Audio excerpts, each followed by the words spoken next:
Hello बच्चों, let's see the question. The question says, in plant breeding program, the entire collection of plants/seeds having all the diverse alleles for all genes in a given crop is called option number 1 germplasm collection, option number 2 selection of superior recombinants, option number 3 cross hybridization among the selected parents, option number 4 evaluation and selection of parents.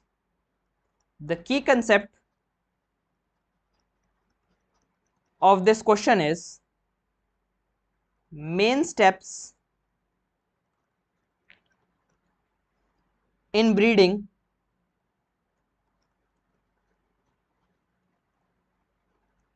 a new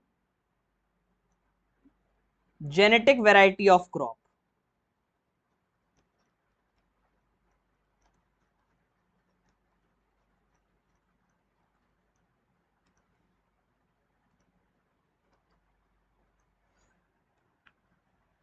first step जो है किसी भी plant breeding programme का जो सबसे पहला step होता है that is collection of variability,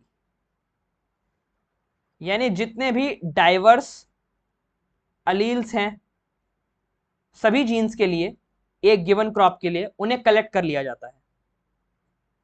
this collection of variability is entire collection of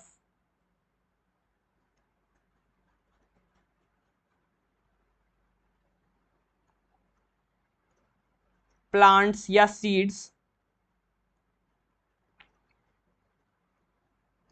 having all diverse alleles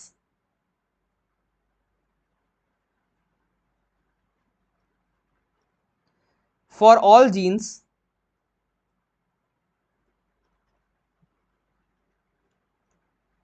is called germplasm collection.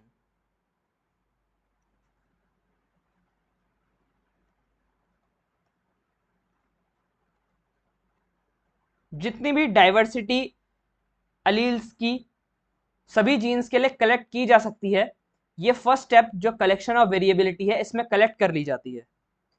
इसके बाद जो सेकंड स्टेप होता है एक प्लांट ब्रीडिंग प्रोग्राम का that is evaluation and selection of parents. जितनी भी variability लाई गई है उन सब का इवैल्यूएशन होता है और ऐसे पेरेंट्स जिनके डिजायर्ड कैरेक्टर्स हमें ऑफस्प्रिंग में चाहिए उनका सिलेक्शन हो जाता है सेकंड स्टेप में.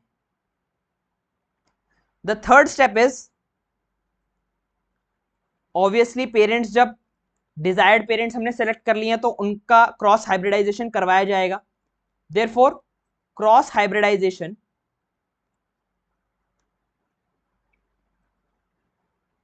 among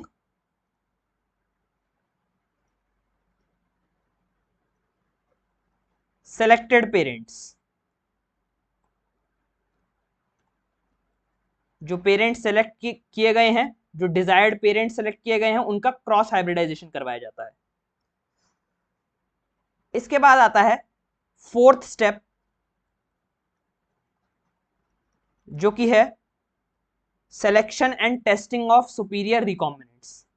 जो रिकॉम्बिनेंट्स आए उनकी भी सिलेक्शन होती है और उनकी टेस्टिंग होती है कि इनमें से सबसे सुपीरियर रिकॉम्बिनेंट्स कौन कौन से हैं. Selection and testing of superior recombinants. और फोर्थ स्टेप में इसी फोर्थ स्टेप में जो सुपीरियर रिकॉम्बिनेंट सेलेक्ट होते हैं फिर जो लास्ट स्टेप है, last but not the least, which is the final testing और उसके बाद रिलीज एंड कॉमर्शियलाइजेशन